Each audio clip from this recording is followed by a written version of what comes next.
Halo guys, bagaimana kabar kalian? Kalian pada sehat semua kan?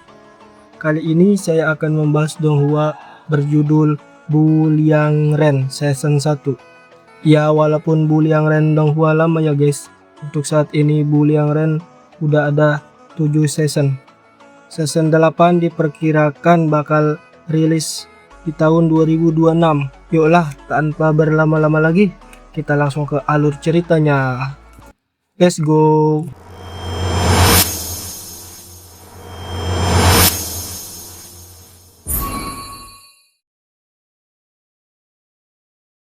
Kisah diawali dengan Lee Xingyun kecil. Dia adalah keturunan dinasti yang Tang. kita sebut aja dia kakek Imin ya guys. Ketika Lee Xingyun sedang makan, dia bertemu dengan paman Lu Yaoji. Disitulah awal pertemuan Lee Xingyun dan Lu Linsuan. Ketika kakek Imin sedang berbincang-bincang, kakek Imin teringat yang dicari oleh sekte Kuanming adalah Lu Yaoji karena membawa pedang Dragon Sphearing. Dan dari belakang, Lee Xingyun dan kakek Imin mengikuti Lu Yaoji. Kakek Imin memohon kepada Lu Yaoji agar mau mengurus Lee Xingyun karena kakek Imin sudah tua dan tidak sanggup lagi. Ketika sedang berbincang-bincang, tiba-tiba datang anggota Xuanming. Hai Bai bersaudara, dan kakek Imin pun mati terkena tusukan. Dan pertarungan pun terjadi antara Lu Yaoji dan Iblis Putih.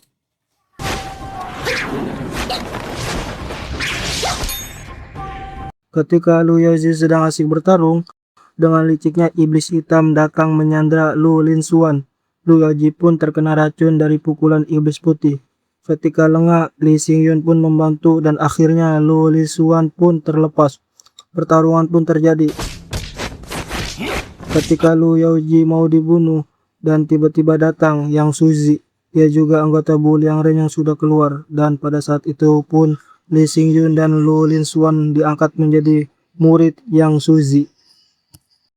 Setelah Lee Xingyun dan Lu Linsuan diangkat menjadi murid, masing-masing diberi kitab.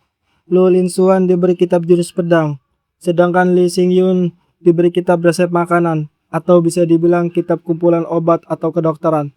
Lee Xingyun pun marah karena diberi kitab kedokteran dan berakhir diceramahi. Ya udahlah, gak apa-apa, biar ngerti dikit ya kan. Singkat cerita, Lee Xingyun sudah tumbuh dewasa, dan di tempat lain Ratu Bala Huayin memerintahkan Jiruksu untuk mengambil jamur Dingzi api berusia ribuan tahun di Gunung Qingqiang. Singkat cerita, Lee Xingyun dan Lu Linsuan dipanggil oleh gurunya. Kemudian Lu Linsuan pun dites oleh gurunya Yang Suzi mengenai ilmu pedang yang telah diajarkan selama 8 tahun. Apakah dia berlatih atau tidak? Pose dulu gak sih? Malah kena pukul. Dan pertarungan pun dimulai.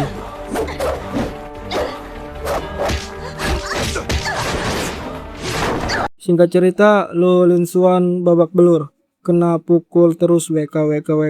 Dan di momen pertarungan terakhir, Lu Linsuan kena jurus maut gurunya dan berakhir pingsan.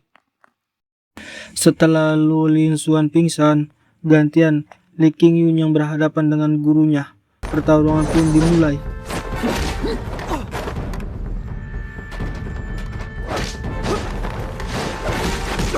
Karena Lee Xingyun selalu diremehkan, akhirnya dia tidak tahan lagi dan mengeluarkan seluruh kemampuannya. Tapi tiba-tiba Lu Linsuan bangun. Dan pertarungan pun disudahi. Setelah pertarungan, Lee Xingyun dan Lu Linsuan diutus untuk mengantarkan barang di lembah pasukan rahasia. Karena penasaran, Lee Xingyun dan Lu Linsuan membukanya. Singkat cerita, Lee Xingyun dan Lu Linsuan pun sudah memasuki kota. Dan disitulah pertemuan pertama Lee Xingyun dan Jiruksu yang akan berkembang pada seiring jalannya cerita. Karena Jiruksu sedang dikejar-kejar oleh pasukan sekte Xuanming, Lee Xingyun dan Lu Linsuan yang memiliki dendam pun akhirnya menyusul. Jiruksu yang dikejar-kejar pun akhirnya bertarung dengan pasukan sekte Xuanming.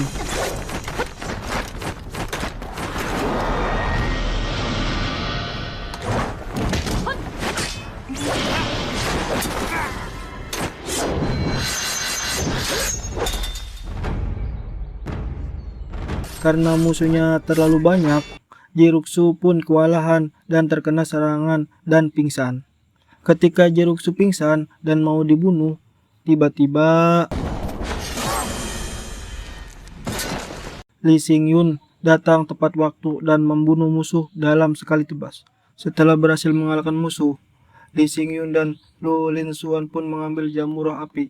Setelah Lee Xingyun dan Lu Linsuan sedang asik ngobrol, tiba-tiba dari belakang, Jiruksu yang sudah terbangun dari pingsannya menyerang dan King Yun pun kaget dengan sekali pukul dan baru juga bangun dari pingsan lagi. Lee King Yun pun bingung harus ngapain, menggunakan tenaga dalamnya pun tidak sanggup karena lukanya yang sangat parah. Dan setelah melihat jamu roh api, Lee Xingyun pun terpikir sebuah ide dan akhirnya dia menggunakan jamu roh api untuk mengobati Jiruksu.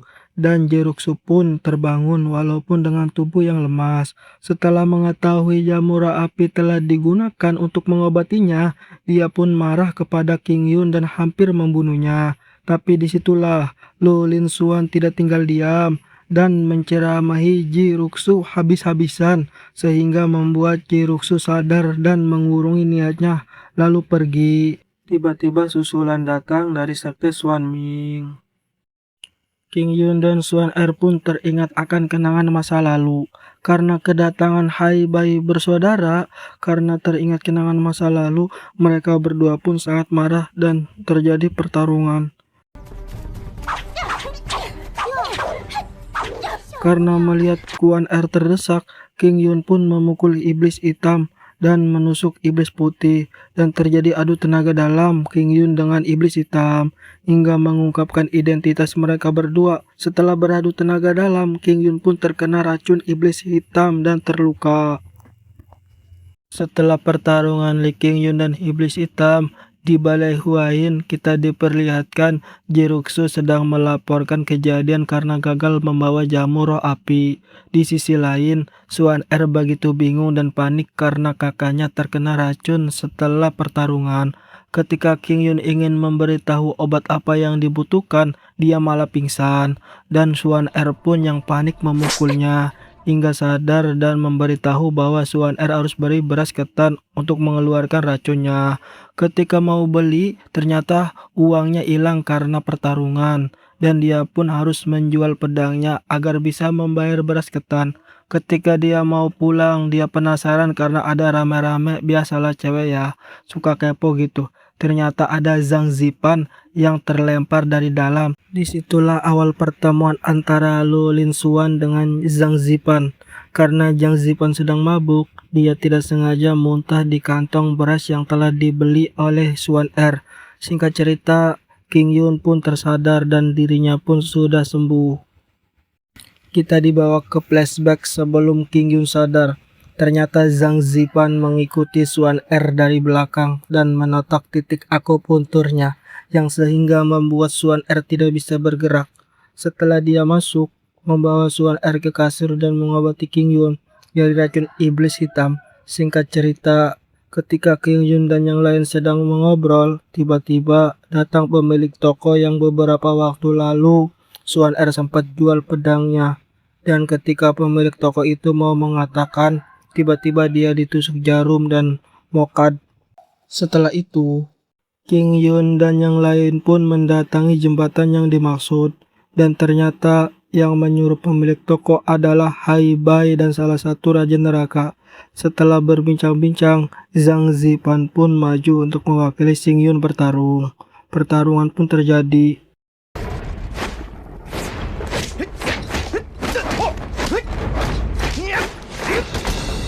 Di sisi lain, Xing Yun yang mau membantu pun dicegat oleh Hai Bai dan Lu Linsuan yang sedang diam tiba-tiba diserang oleh pasukan keroco sekte Xuan Ming. Dengan sekali serang pada mokad seketika. Dilanjut Zhang Zipan yang masih bertarung dengan Raja Neraka Jiang Zhaoyi. Singkatnya, pertarungan pun usai. Raja Neraka memutuskan untuk pergi. Setelah itu Jiang Zhaoyi kembali ke markas dan membuat siasat untuk menyerang Xing Yun dan yang lain.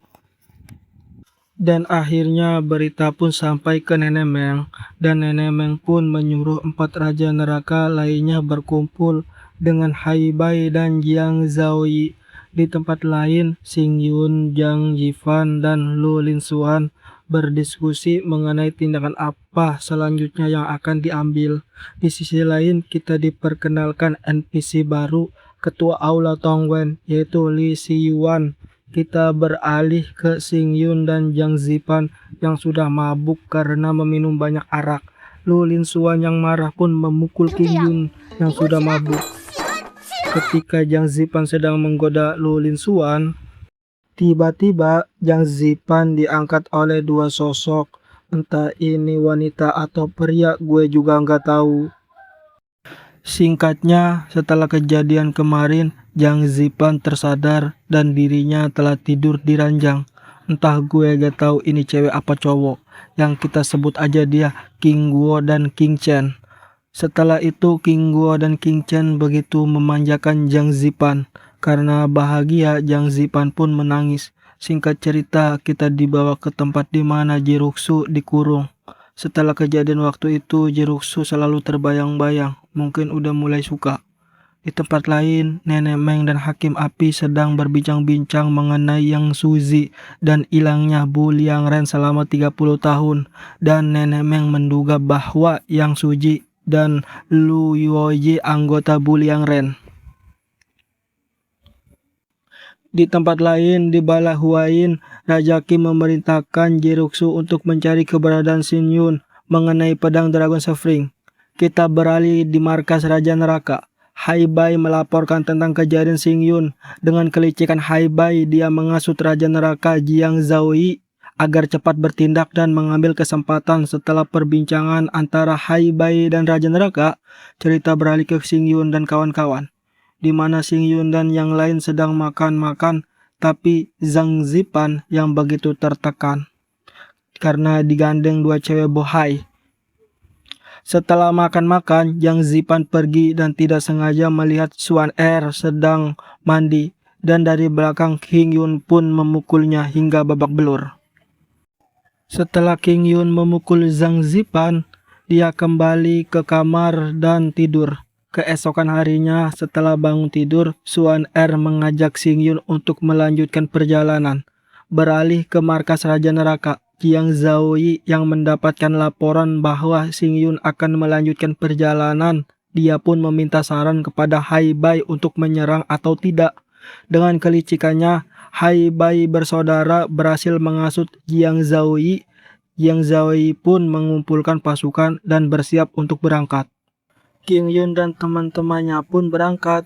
Di perjalanan, King Guo dan King Chen bertanya kenapa wajah Zhang Zipan babak belur. Zhang Zipan enggan menjawab karena malu, tapi Zhang Zipan memberitahu King Yun bahwa dirinya babak belur karena dipukul King Yun ketika mengintip Lu Linsuan yang sedang mandi. Karena King Yun sedang mabuk dan tidak ingat kejadian malam itu, di tempat lain diperlihatkan bahwa 4 raja neraka sudah berkumpul dan mereka mendapat pesan dari orang misterius. Singkat cerita, King Chen dan King Guo pun sudah ada di penginapan. Dan ketika King Yun sedang tidur, dari atap ada orang misterius yang jatuh, sehingga membuat King Yun kaget. 现今呢不一样了。你这是什么意思？这位少侠，你说的对。 Edan, keren abis ceritanya. Untuk ceritanya sampai di sini dulu ya kawan-kawan. Next di video berikutnya. Terima kasih.